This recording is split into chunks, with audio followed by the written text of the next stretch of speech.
Welcome, everyone, and thank you for joining today's webinar, SEO Recon, the what, why, and how for building amazing links, presented by Page One Power and Search Engine Land. Before we begin, just a few viewing tips. If you have any viewing issues, click the audio icon on your screen to enable your audio. And if you have any viewing issues, you can use the Q&A section to communicate with us. You can also send questions and comments directly to the speakers about their presentation at any time. Now, let's get to the presentation. Joining us today from Page One Power are Kyle Oxner, Research Team Manager, Devin Boudreau, SEO Client Strategist in Research, and Tyler Bain, Project Manager. Welcome to you three, and I'll turn things over to you. Wonderful. Thank you, Cynthia. Thank you, everyone, for joining us today and taking the time. We have a few things that we're going to be covering today. We'll start first with what is link building, how we do our research, and in some relatively basic overview on what we're working on and why when it comes to site finding, looking for opportunities, things like that. And then we'll get into more quality-based metrics. So what makes a good link and what kind of metrics to look at, things like that, as well as then wrap up with, of course, a Q&A as we move forward on this presentation. So again, thank you, everybody. And I'm looking forward to seeing some great questions in there, and you're definitely in good hands with our team here. So let's move forward. So something that we get asked all the time is, why does link building matter? And ultimately, it comes down to a few things. It really is about increasing your website traffic, improving keyword rankings, building authority and credibility in your field, discoverability by search engines, mostly in this case Google, referral and diversification of your traffic, as well as then looking for more opportunities to gain new customers, as well as to facilitate your current customers, which should drive revenue gains. When it comes to search engines, one of the most important things, again, at least in Google's cases, is they use links to really determine their core signals. So you'll see that regardless of a recent algorithm update or changes within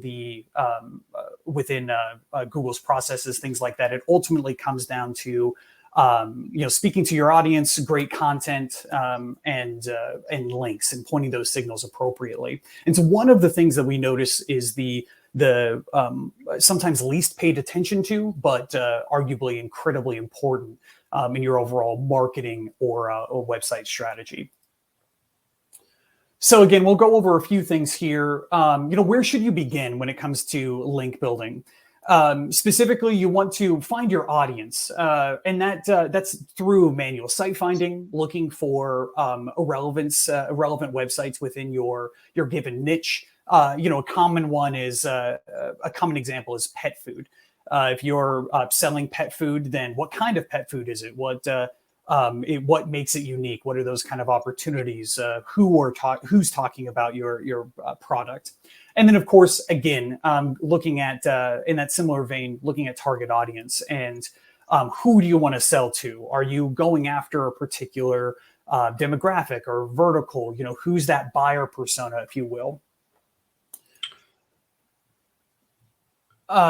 Moving on, we have when you're looking at a variety of different websites, you can look at backlink analysis, and this is looking at not only the backlinks that you have, but as well as the backlinks of your competition. If you notice that your competitors are getting backlinks on best of related content pages or other related forms of other related websites, it's a great opportunity to see how they're getting those or why. Do you two want to add anything when it comes to looking at or reviewing a target audience or backlink analysis? Yeah. I think something to keep in mind a bit with this is there's kind of two types of target audience. There's the target audience for your project, your website, your product, whatever your service you might be selling. And then there's kind of a link building audience. And you can kind of look at this both ways. Is finding that audience and then finding where that link building audience is and like looking to see how they overlap. Because the one thing with link building, as you'll see as we get further in here, is you can't necessarily just try to build out content directly to like the person that's on the other end of your service. You need to find other ways to do more like top of the funnel kind of awareness type content for that. And what this does is kind of help you define that by looking at it at a holistic, like kind of bird's eye view of what that audience looks like. Kyle, did you? Yeah, I think that. Okay, I think one of the big things, to keep in mind is a lot of businesses will think that, this is our audience, these are our customers. But from a link building perspective, you need to take it a step further and look at, okay, well, who or what would our business or service or whatever your company does, who would this also apply to? And like, how is that relevant to them? Because quite often within like the grand space of the internet, a lot of websites are much more business to consumer focused. So looking into how does my website relate to consumers and kind of digging in that way, because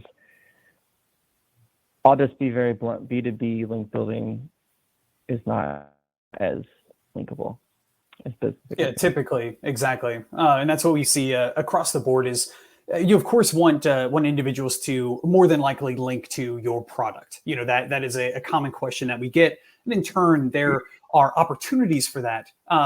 But in given a brand mention, utilizing other tactics, but for the most part, what opportunities exist are really talking to that audience. What are they interested in? What are you using as a linkable asset that is sometimes thrown around a lot? Like, what is a linkable asset? What do people want to reference and refer to? And most of the time, like Devin was saying, it's the internet is created more in consumer-based content. That's why you see a lot of best of, top lists, things like that can be incredibly overwhelming, because you'll have people like those articles, or at least they'll click on it enough to check them out and dive in a little bit further. It's not just about that kind of content, but it is really looking at those kind of opportunities to drive people through that marketing funnel.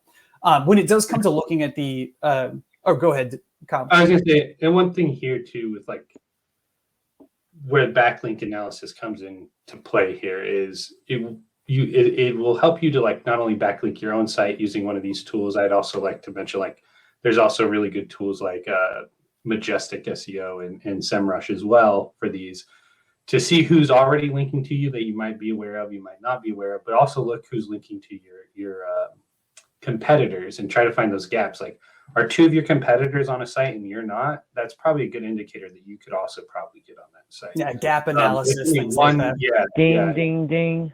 Mm-hmm. Yeah. So that's kind of how those are all tying in at this point. So once you find your site, your audience, you're looking through your backlink analysis and or your competitors' backlink analysis. There's also keyword research, and this is not necessarily in any particular order. So it's very much looking at these all holistically. Sometimes you'll have all of these that you can look into. Sometimes you only have one or two. But in this case, it's identifying the important keywords for your industry, and then finding overlap in those keyword themes via your competitors, and then discovering content opportunities. So when it comes to a particular keyword that you're trying to rank for, who's also trying to rank for it? What does the SERP or the first page look like? Who's also creating content around that? Are you getting more product focused inquiries sent your way in page one, or are you getting more questions? And in turn, you can adjust either your own content or your own strategy based on what Google is awarding the top results for that particular phrase. I think that's something that is really common to look at when you are reviewing keywords in general. Is you can use the tools that were just mentioned, like SEMrush and Majestic SEO and so on. But you can also just do manual searches to see like what in this very moment, based even on my location, what are people searching for, and what are the results that are being pushed to the top. The last thing that really ties into this keyword research, I mentioned, what is ranking on page one for a lot of those terms, or those terms that you're interested in. You can then do a content analysis. So are these more top of the funnel? And top, middle, and bottom of the funnel can be utilized. Those designations can be utilized pretty commonly, and they can mean a lot of different things. But in this context, when we say top of the funnel, we're more targeting that audience that is not ready to buy, but is either new to your product or the service that you provide, or you're talking about and writing content that is adjacent to them. For example, you might sell tires, and so you might have an article that is relating to seasonal tires. That's more of a mid-funnel piece, as opposed to talking about driving tips, which would be more of that top funnel, just as an example. You need to think of content that targets that larger audience. Like I just said, talking about drivers as opposed to just people who need tires right now or are in the market for those. Offer unique value. Do you have, is your product has a particular style, or do you have I like to use the example of Hydro Flask, where do you have kind of a cool vibe kind of cult around your individual product designation or a product brand that is like cool? And how can you utilize that and speak to that audience that really cares about, what this product means to them?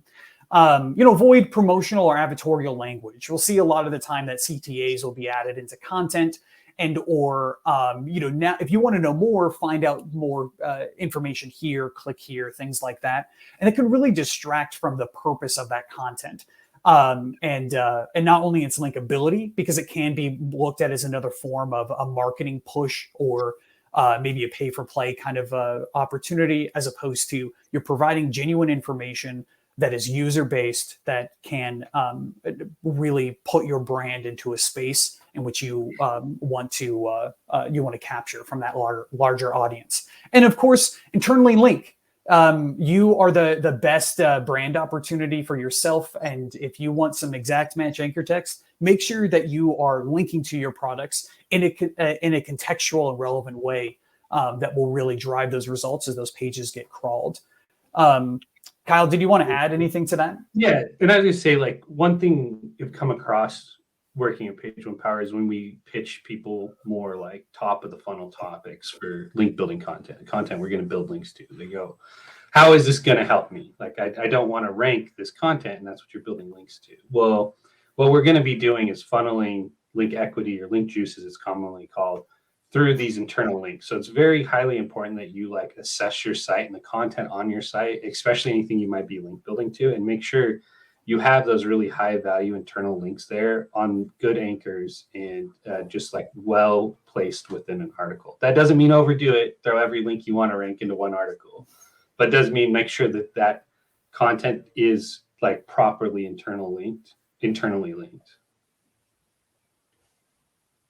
I think it's also worth mentioning that on the little list, how you're talking about offers unique value. One thing that I think can make your content unique and stand out is honestly the way that it's formatted. I think that's super important. Is it going to be user focused and user friendly? Is it just big chunks of text that you're going to be scrolling through? Or is it actually formatted in a way that includes, lists, graphics, videos, photos, just things like that? That's one way where if you're writing about something that isn't necessarily unique, you can format it in a way and present it in a way that is going to make it unique, as opposed to maybe there's 5 or 10 other articles that are pretty much identical, but yours at least is more visually stimulating and more user friendly. Exactly.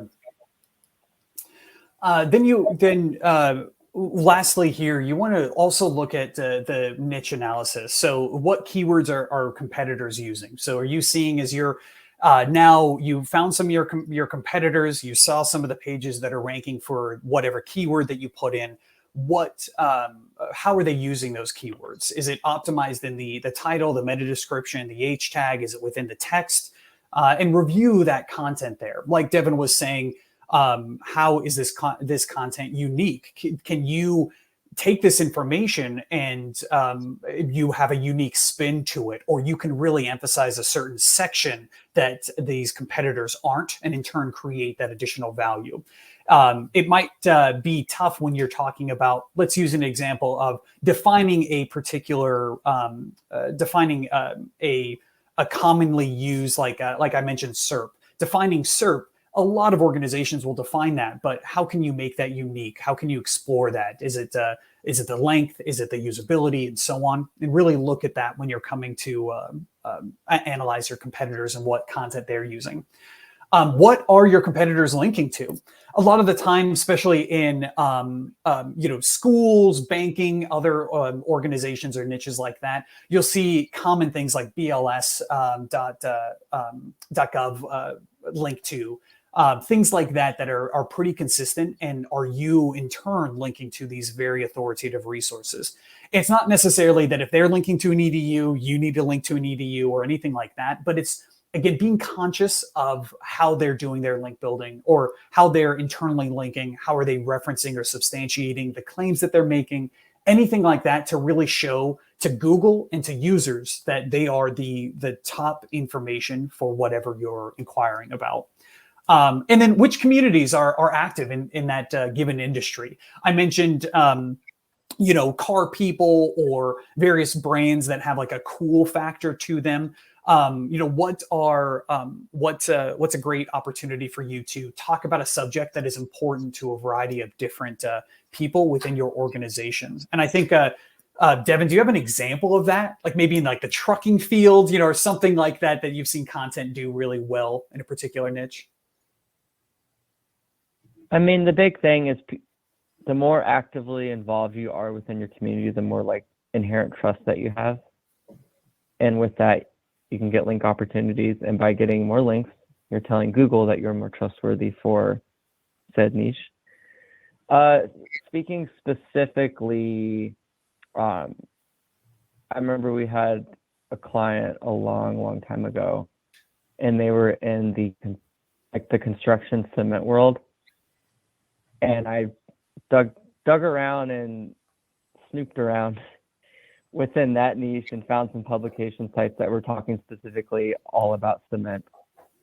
And so I started looking through the content that they had and identified this is a topic that I think their readers would find interesting based on these are the other pieces that are being published, and these are the ones that have the most backlinks associated with them.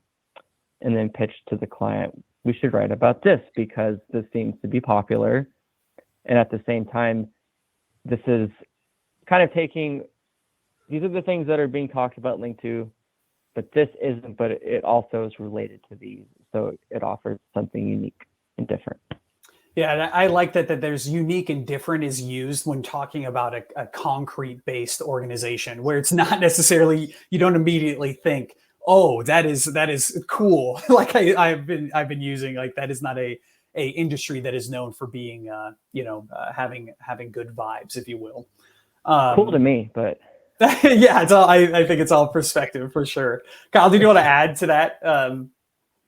No, I think just like the one thing to keep in mind when not just with the niche analysis, but everything we just kind of went over, it seems like a lot. It seems like a lot of like pre-work before you even get to the link building aspect of it. But if you don't really go through and kind of mark these boxes and make sure you're set up for success, you're really just going to be like running uphill with your link building campaign, or like throwing things at a wall, hoping you stick and not really seeing the results. So it's really important to find like your audience, like the keywords you want to rank for, the content you want to push, and the niches you want to live in, and kind of push it. As for a real world example, it was a while ago, but it was for like a pet supply, someone in the pet supply niche, specifically around birds. And they just had like a hummingbird migration map. And what I think made it such a successful piece of content was it was interactive within that community, and it allowed the community to interact, post sightings, and make them feel like they're part of it. And so it kind of is that one thing of like knowing your community and what they enjoy, and building out a tool or a resource that is helpful for them. Yeah, I love it. Those are both really good examples. And I think that as you, just like a lot of things, as you practice this and as you look into your own industry, you're coming with your own knowledge of that industry most of the time. And in turn, now Devin, Kyle, and I have been doing this long enough that you can start to get into a rhythm where you just see a URL title and the meta description that's listed, and you kind of can get a gist of what is being said or talked about, and in turn, you don't necessarily have to do all these deep diving, but it's because we've done this work and done this legwork that is why we're recommending it, because you do get familiar with your organization, your industry, and so on. It's always good to check out what people are saying and doing, especially when more recent algorithm updates have come out, when competitors can pop out of nowhere, especially now. So it's always good to keep an ear to the ground, if you will. One thing I want to. Yeah, go ahead. I was saying one thing I want to add, kind of more is like the big picture, and like Kyle was saying, like laying all the groundwork for things. At the same time, with link building, a lot of it is dependent on the field that you're in. Some fields are going to have more link opportunities than others, and I think one of the big things is to be very realistic about what that runway is. And I think depending the field that you're in, I think a lot of people are probably way more self-aware than like they might want to like cop to. That, certain fields you'll have abundant link opportunities, whereas other ones it's going to be smaller, but that doesn't diminish the value of that one link as opposed to 50 in this other like niche field. Mm-hmm. I think with link building, it's also really important just to be very grounded in reality and having like realistic expectations of what your link building campaign is going to look like, because it's going to vary depending on the niche that you're in, and depending on like what your business or like whatever it is that you do is going to matter. And again, I think the big thing with the whole like Kyle talking about the hummingbird thing, that's something that people were passionate about, that they cared about, and you're also crowdsourcing a lot of that information and making it interactive, and people love to be a part of something, and that in itself makes it unique. Yeah. Whereas not all industries are going to have that per se. So I don't know. I guess I'm just going off on, but I think I like that. You have to look, and you have to be aware and pay attention. And I think that it is like almost taking yourself out of your like bringing that knowledge to the table, but also knowing and expecting to be surprised and like really look for other opportunities while you're doing this research. Is that it's I think that if you get tunnel vision and you're like, I'm only looking for websites that are talking about pet food, or in this case, like hummingbird information, you're going to get a lot of noise. But it's how are those people searching for it? What have you noticed in what are common denominators on various pages or things like that to factor in how you can refine your search, how can you find these communities, and so on. A lot of that is just opening your mind, if you will, to those possibilities. Opening your third eye to link opportunities. Yeah. Speaking of familiarizing yourself with the organization or SEO in general, there are a few things that we wanted to point out here. There are a lot of like link building 101 resources. There, of course, like we have some information. Moz is great. Neil Patel has some fantastic information, and literally there's hundreds of thousands of resources out there. But looking at Link Building 101 on the web, you can find a huge amount of resources, and everyone will say and provide their own unique perspective on some of these things. But these are at least a few places to really look at if you're looking to get more details on link building holistically.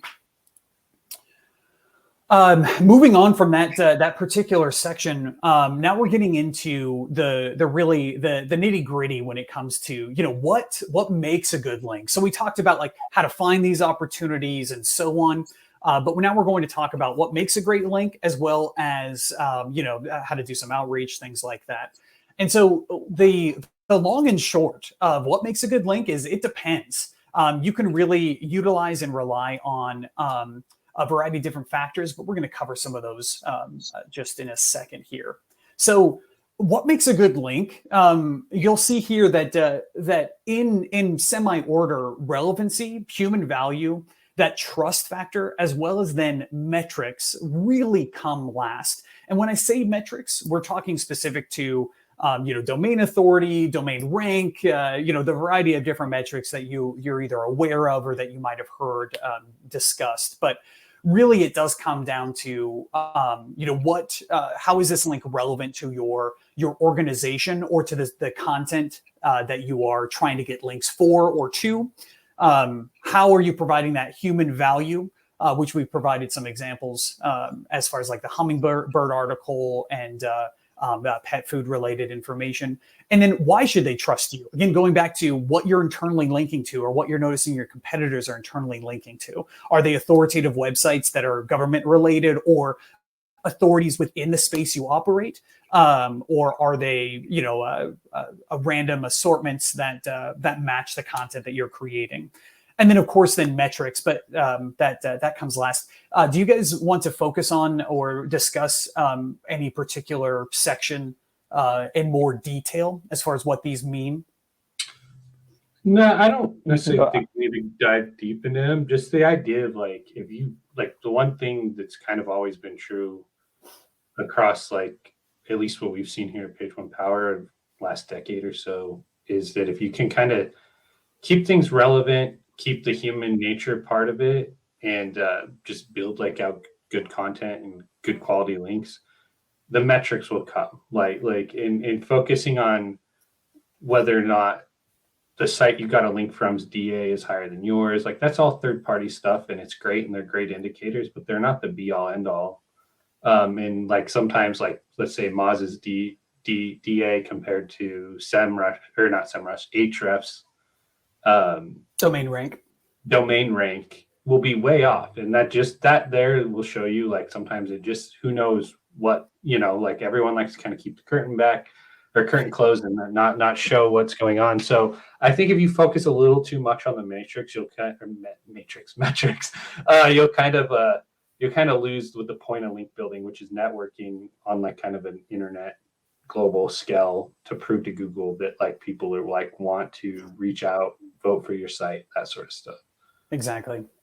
Looking at, we have used this hummingbird example a couple times, but that is relevant to the organization or to the audience in which it was created. So that is a huge factor, and that's really when you're finding sites and you're looking for them. You're looking for that. Does this make sense to link here? And then that human value is not necessarily will somebody click on this link, but it's like, will this provide enough resources or information to really provide somebody with the value that relevancy that you're trying to connect?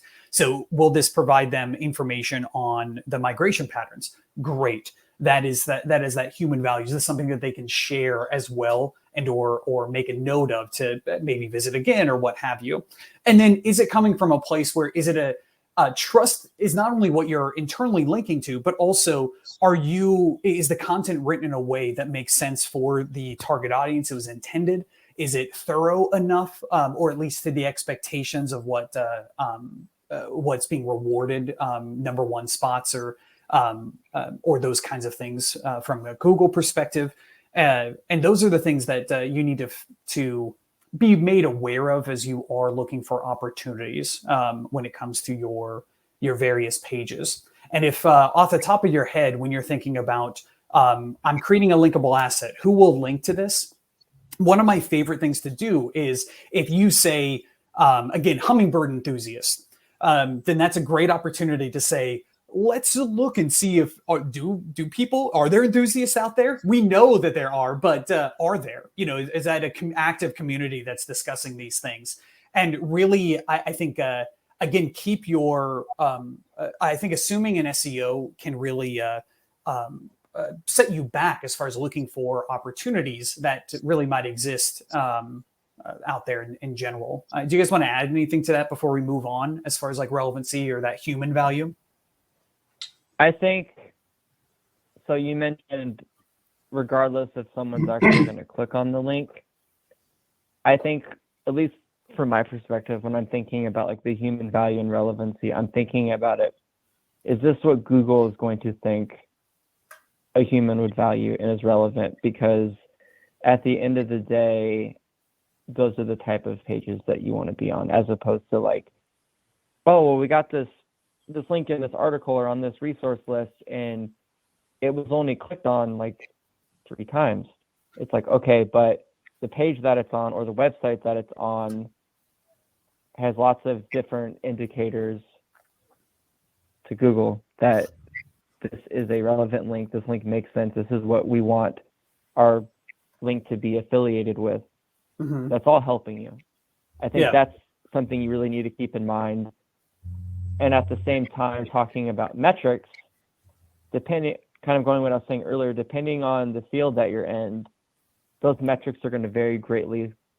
Like, I know one example, the photography niche, a lot of those websites have much lower metrics, but they're extremely user-centric and they're very human-focused, to where, you know, maybe this photography club only has 50 monthly users going to their site, but that website is loaded with relevant keywords, relevant content, to where getting a link on that is going to have a lot of value for you.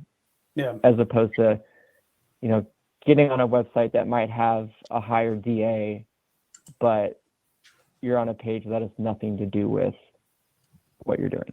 Exactly. And it is creating that balance, and that's being intentional. And I think that one of the tips here, you know, we have the great metrics debate, and really what that's a kind of a silly way to really talk about, like, what we've been dancing around, as well as specifically focusing on is, you know, really the metrics, just like what makes a quality link. It really depends. It depends on, did you factor in the relevancy, the human factor, and so on before those metrics. And a lot of the time those metrics can be feel good or can be indicators of other things, but not the end all be all. And so I think that everything that we've outlined so far today has really been about looking for those opportunities and capitalizing on those opportunities and creating content that is relevant to a variety of different audiences and getting your information out there to as many people as possible. And so with all that in mind, then if metrics should really come last when it comes to looking at those factors. Should be a factor and can indicate other things. But I think like you were saying, Devin, you know, those photography-based websites can be incredibly valuable. Or I think of like real estate as another one where you're talking about local. And real estate is a notoriously hard niche to build links to and things like that in general. But it's like those are very local focused. And so somewhere in a smaller city or county or state might have a lower search volume than a state that is larger and things like that. But that doesn't mean it's not inherently valuable. I don't have too much to add on looking at metrics, and we can definitely have an entire presentation talking about the variety of metrics. But I would say just keep that in the back of your mind. But it really is about that human factor and relevancy and so on that are the main key components to making a link good. You guys want to add anything to that before we move on? No, I think I saw a small question about like, if something's not relevant but has a good DAPA, is it worth building to? And once again, I know this is going to be annoying. It depends. Is it a local newspaper that has a wide swath of content on it, or a local college with a good DA, big university with a good DA with a lot of content on it? Yeah, absolutely go for that. If it's a catch-all directory with a big PA because a DA has been around forever and it's kind of turned to spam, probably not. Those don't really exist that much anymore, but I think the it depends answer probably is driving everyone crazy at this point in time, but it really does. And I like the idea though, is that if that's your first go-to, maybe then that's that, like I mentioned earlier about the indicator, that should be like, well, if that's what you first noticed, does that mean that website is lacking that relevancy, that human value, you know, the reason why you should be on there, even though it does have an astronomically high, you know, domain rank, domain authority, so on and so forth. Yeah, go ahead, Devin. Here's something to add too. If you're a small website and you are like super stuck on like super high metrics, and this is what you think your website, like, oh, we should be on these websites, we should be getting these links. Why? If your website is low metrics, if you are a very small website. Why do you deserve to be on these big sites that have like built up this high authority? That goes into times I reviewing feel that like, content. Yeah, like what yeah, like opportunities are there, things like that as well. Yeah. you probably don't have an actual answer that would justify getting on those high metric sites, to where it's like, okay, well, what does your website deserve and what makes the most sense for your website? That's where you should start. And going back to the previous slides, there's a lot of work that goes into being able to get those quote unquote higher metric webs like links. Yeah. And placement of those links.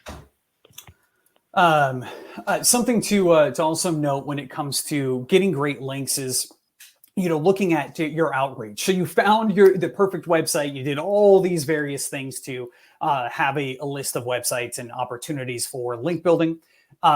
Just like we've talked about with relevancy and that human value, really, when it comes to the reaching out to these websites, that customization and personalization are huge when it comes to reaching out to acquire a link. What's the value that you're adding? Who are you specifically talking to, and what might their pain points be? And a lot of this information can be inferred, and you might not hit the nail on the head all the time, but it's really that it's being intentional and looking for those opportunities when it does come to reaching out for a link or a variety of different opportunities. You really want to factor this in. And we actually get into some of those in a little bit more detail here. So what makes that successful is like you're finding the correct contact information. You're writing a brief subject line and you're creating that personalization. You're providing that value. You provide a link, of course. Be direct and not wasting individuals' time. And then, what unique value are you proposing? Like the Hummingbird resource. This is a unique opportunity for you to reference this and discuss this. And in turn, you can have that confidence. It's like this resource is great, and this is why you should be linking to this fill in the blank webmaster. That kind of directness is most of the time very much appreciated, and that consistency as well. Do you guys want to add anything to maybe one point or so? Yeah, Yes. I would just say like, oh, go ahead, Devin. No, you go. Maybe you'll touch on okay. I'll go quick.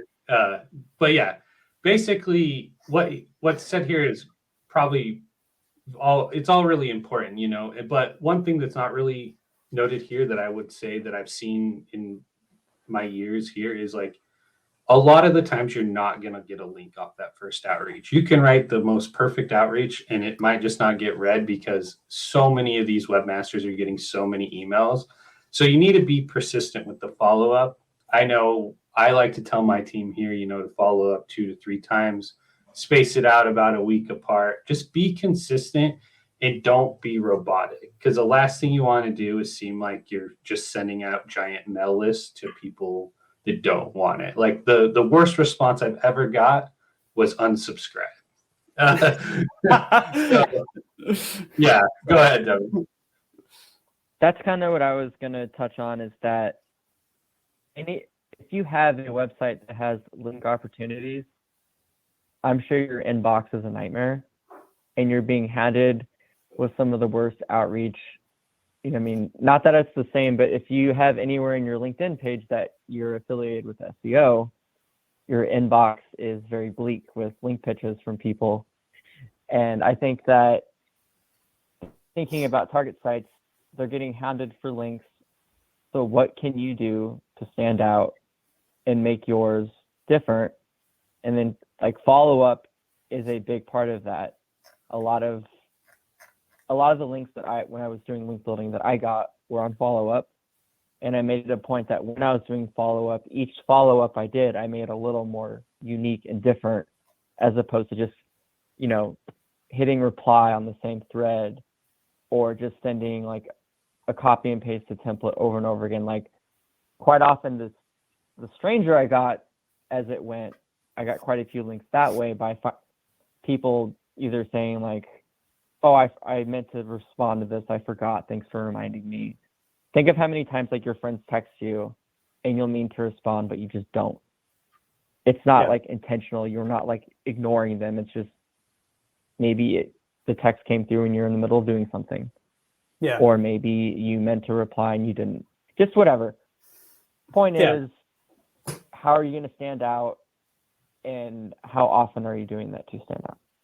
And I think that, that's actually a great segue into like we've mostly covered that in something that the pitfalls and things to avoid. We talked about what you can do, what you should look at, and so on. So in this case, there's some relative basics, especially according to Google's rules that they've outlined in their developer blog. But paying for links, poor quality content, linking to the homepage only, inadequate internal linking, and unrealistic expectations. Those are the things that you can think of when you are building your links and or getting those propositions sent your way as well.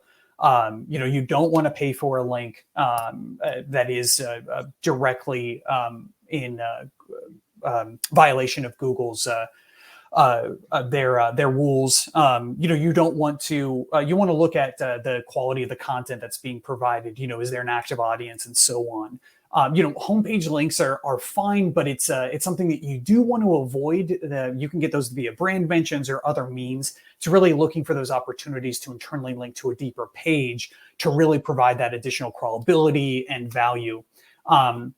Making sure that you have great internal links. Like you said, you can be your own advocate, as well as then setting realistic expectations. Like we've mentioned here, where it's like, what kind of audience are you going after? Seniors is another one where typically those sites tend to be lower quality from a metrics perspective, but they're hyper specific. And there will be tons of people who have those particular websites bookmarked or utilize those as resources.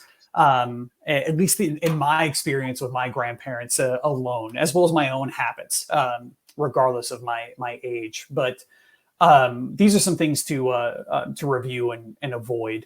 I would like to get onto some questions, but is there, Devin, do you have anything that you want to add to this as far as things to note? I'm just like going to this little list real quick. Yeah. There are many more, just like there are many more positive. Yeah, I think this is fine. I really like the bullet point about unrealistic expectations. I've been kind of going back to that point over and over again, that just being realistic and like the type of links that you can get, the type of links you deserve.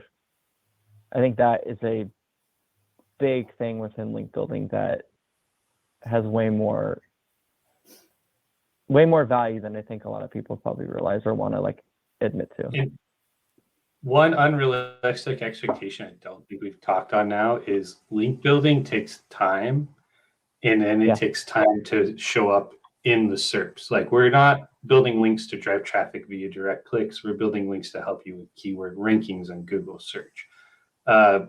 Frustrating enough, the SERPs kind of move at a glacial pace unless there's a major update usually. And so to see that upward movement sometimes can take 6 months, a year. Like the earliest you might see it is 3 months, I would say. But most likely to see good, solid, permanent movement, you're looking at 6+ months. And so you need to understand this is a marathon, not a sprint. I know that's cliche as all get out to say, but it is 100% true when we're talking about organic SEO results. Exactly. And I think that, go ahead, Devin. I was going to say, being that it takes longer, I think that's another thing to keep in mind is, what are you trying to build links to? Is it something that is going to be here today, gone tomorrow? Or is it more of like an evergreen, kind of like this can be around for a while? Because maybe you're even in a niche where it might not be around in a year. I would ask then, is link building really the best use of your marketing budget? That might be like controversial, but I think that, again, the niche that you're in, a lot of that is very dependent on how successful you're going to be. And if you're looking for those quick direct traffic gains, I think that there are multiple factors in having that content, looking for those opportunities that do offer link building and so on, to ultimately be that it's not just you need link building and that's what you do. It's that you have to have that content. You have to have that resource available to provide that opportunity for link building to drive those results that you're looking for. That's and they're not just one hand in hand. But in turn, we've talked about like finding these up, like in this presentation, as we wrap this up, we've talked about, how to find great sites and look for opportunities for link building, what makes a great link, as well as discussed briefly some outreach tactics and the pitfalls that can come in link building. And really, but ultimately, if you take anything away from this, is that, you want to be open to new ideas and opportunities, and remember that you want to add value and really think of that human value. And then look for relevancy when you're looking for websites, and be a human when you're doing your outreach and follow up and creating that unique value. These are all things to keep in mind as you're reviewing and looking for these kind of opportunities, because link building does have a huge impact on your overall website performance, and it is something that Google has consistently said that is important. And so it is never too late to start that focus, as well as other marketing efforts and things like that.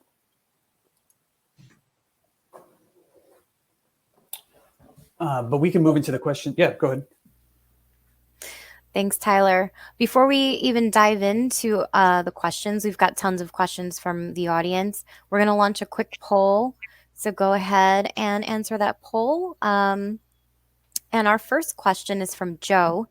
He wants to know, can you explain what you mean by a link building audience? I guess I can start with this, since I think I was the one that said that term first. Yeah. So link building audience is like usually a niche that's related to what you do, but has like kind of like an underutilized or underserved kind of quality to it. So this comes in much more like we mentioned hummingbirds, like obviously birding people and bird watchers relate to like bird feeders pretty easily. That's like a pretty easy line. Where this gets harder is when you do something more on like the technical end or the B2B end, like we said, like, are you a SaaS developer, right? Or are you doing something kind of back end techie? Well, how are you going to get links? Because there's not really pages out there that are just linking to like, hey, look at this great SaaS company or whatever. And so something you might do is look for like STEM, right? STEM is really popular. We've talked, it's really driven home in education these days. And there's also a lot of like underutilized or like not given a fair shake at showing how good they could be in the STEM field. Specifically, that could come down to gender, race, things like that. So you can build guides out like that maybe are out there to help women get their footing in the STEM field. And then hopefully it's done, with obviously with these types of topics with like actual like genuinity behind it, and like you actually care about that audience, and then hopefully it's done well and it's comprehensive. That's the word I was looking for.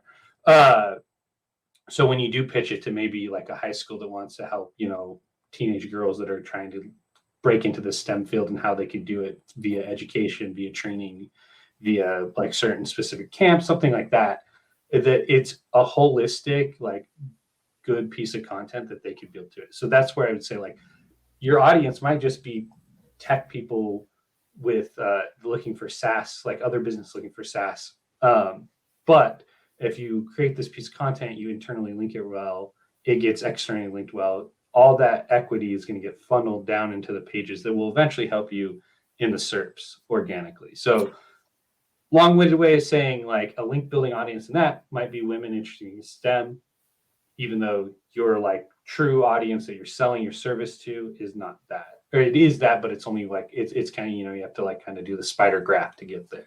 Yeah. And I think that when you're thinking about your content in general, it is good. We think about it very much internally as linkable and keyword based. And so it's like, do you want this to rank well within these various keywords that you're setting up the content to perform in? Or is this used as a linking opportunity to funnel that authority to those more target verticals that you want to influence? And it's very much like the designation might not be as far apart as depending on your vertical, but very much thinking about your content with those different goals in mind is really key. And that's definitely what Kyle is getting at as well. All right, thank you both.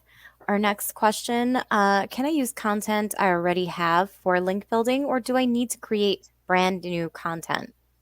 So I'll take this one. Really, you can utilize existing content. I think that just like we mentioned before about what is that content linkable? Is that the intention of it? Is there an audience in which you are seeing your competitors ranking or utilizing a similar tool for link building, or similar page for link building? And evaluating that. Is it up to date? Does it have the most relevant information? Is it evergreen, like Devin was getting at earlier? Those kinds of factors to utilize existing pieces. A lot of the time, link building content is thrown around when in reality, we talked about this a little bit before, you really need to think about who would link to this and why, and then that can determine, do you have linkable content ready to go? And absolutely use that. You don't always have to create new pieces because new doesn't necessarily indicate better or more viability. Great, thanks, Tyler. Our next question, how do I find all of the places that are already providing backlinks for us? Devin, do you want to take that? I would just use Majestic. I'd go through, plug in your website URL, and you can pull the backlink report and download it in a fun Excel file and go through, and you'll see all the places that are linking to your website. Yeah, Majestic SEO is a great tool to use that. And I believe they let you do like 5 free polls or something along those lines before signing up, depending. And even if like the only way you wouldn't see your whole backlink is if something hasn't been crawled yet, or if it's if you exceed, like if you have a massive amount of backlinks, you're gonna have to like sign up for a specialized build and all that stuff. But Majestic is probably, at least I think in our experience, one of the best tool we have for that thing. Yeah, there's lots of other little insights that it'll pull. Like, you can look at your anchor text. You can look at it. It'll like categorize the type. Like these are the kind of the fields that these links like. Yeah, the fields and audiences. Love that part. Yeah. Great, thanks. Our next question is from Sumitra. How many links can we place in one article or blog? So I'll take this one, if you guys don't mind. The general, there isn't a hard or fast rule. If we're talking about links for your internal content, in general, make sure that it's relevant, but say 1 per paragraph or so is a decent rule of thumb, but not again, not written in stone. I would also say that if you're talking about a piece of content that you're writing for a third-party website, I would say no more than 1 or 2 to your particular resources, especially if they're unique. You don't want to just link to the same thing twice, referencing similar information. So again, about 1 per paragraph, give or take, and no more than once per third-party, guest post opportunity, something like that. But it depends is also a good answer too. Thanks, Tyler. Buscar asks, when people read the articles, it makes sense to include links on sites that are related to the domain, as the relevant audience will be there. However, when tools are ranking the site, it seems like higher preference is given to sites with good domain authority and page authority. So should the strategy also include such sites that are not relevant to our domain, but in general have good DA and PA? I would say if it contextually makes sense, it can't hurt, but I wouldn't link to something purely for the fact of, oh, this is a high DA. Like if the site has really high metrics, if they have a section of their site that makes sense, it wouldn't hurt to add it. But I think, again, you have to keep the user in mind. Yeah, I think that like you're getting at with Forbes, for instance, is a news aggregate. They have a huge amount of information, but they have relevant subsections of their website that might be in technology or construction or what have you. So, for instance, you're probably not a news organization wanting to get a link to Forbes, as in this example, but if you're creating content or have content that is related to a tech field or another one of their subsections, that it can create that relevancy. It doesn't have to be at a domain level. For example, construction.com, and you're a construction-based website. You probably already have that link, or it's not necessarily a link that you can get in organic link building means. All right. Can you send the same asset to multiple websites? Absolutely. Yes. Yeah. You should. You're not wholesale reposting an article like in a duplicate content sense, where like say you wrote like a five paragraph article and like you could put it on a spinner. Don't do that. That's not what we're saying. But say like some of the assets we've talked about, the map, any other things like that. Obviously, if you build out something like a tool like that, you can have as many, the more links to it, the better. Quality links, obviously. But yes, that was a long way to say yes. Absolutely do it. Just don't spin content. That's not the type of you don't want to duplicate content. Yeah. That's a huge no for Google. But pitching out similar topics and other things like that, especially if you're working in a particular industry. Let's say like cryptocurrency, for instance. That's a common one where you're going to be talking about Bitcoin or current news, things like that.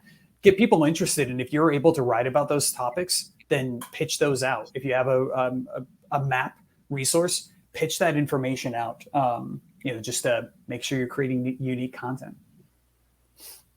Fair enough. What if they don't answer? So someone's asking, how many emails should I send before I give up? I do. Go ahead, Devin. I was going to say, I think in general, my rule would always be 3 to 4. I think that if you're in a field where the link opportunities are much more scarce, maybe doing 5 isn't the worst idea, but I'd also space it out. I wouldn't hound them and send in I've gotten some pitches where someone emailing me every 2 to 3 days, and that makes me extremely frustrated. I think spacing them out about a week apart, and also being cognizant of when you're sending the emails, in terms of time of day, what are there holidays around this time, seasonality, things like that. It's just being very cognizant of all these other factors that go into it. But to give a hard number and to lean back on what we keep saying, it does depend. But generally, I feel 3 to 4 is a pretty good number. Yeah, with my team, I always coach them, 1 initial email, 2 to 3 follow-ups, space them out. If you send it on a Monday one week, probably send it on a Monday at the very earliest again. And like David said, pay attention to what the site does. Is it in the UK and you're in the US? Maybe don't email them at 4 a.m. at their time. Yeah, maybe they're asleep and that's why they can't reply. Yeah. And then if you're emailing wake school, them up.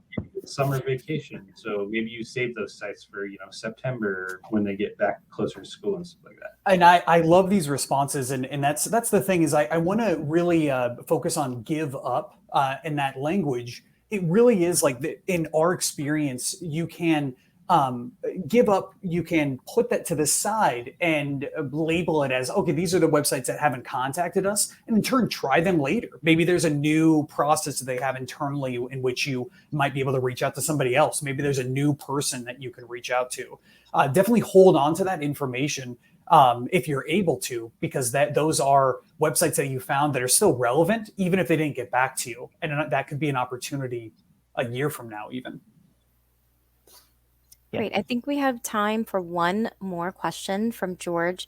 Backlink analysis leads to coming across links which are more likely paid ones, which incurs costs. How can we tackle those when we have a tight budget?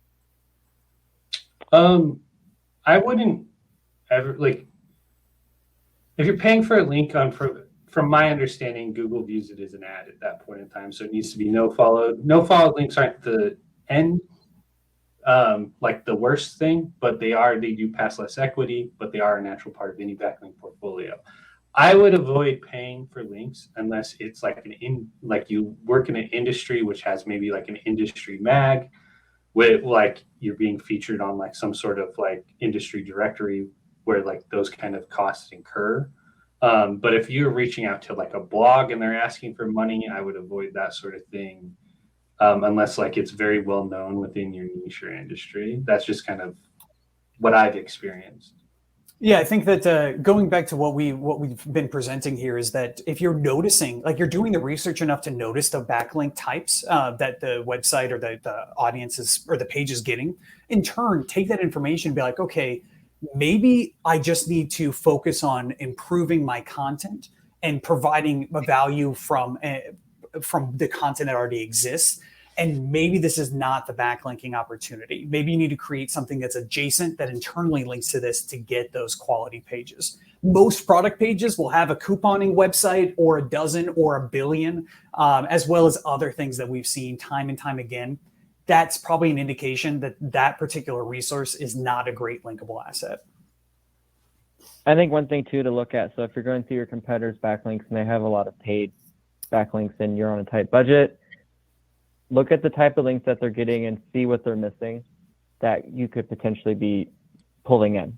I think that things that might be a negative can also be a positive depending on how you look at it.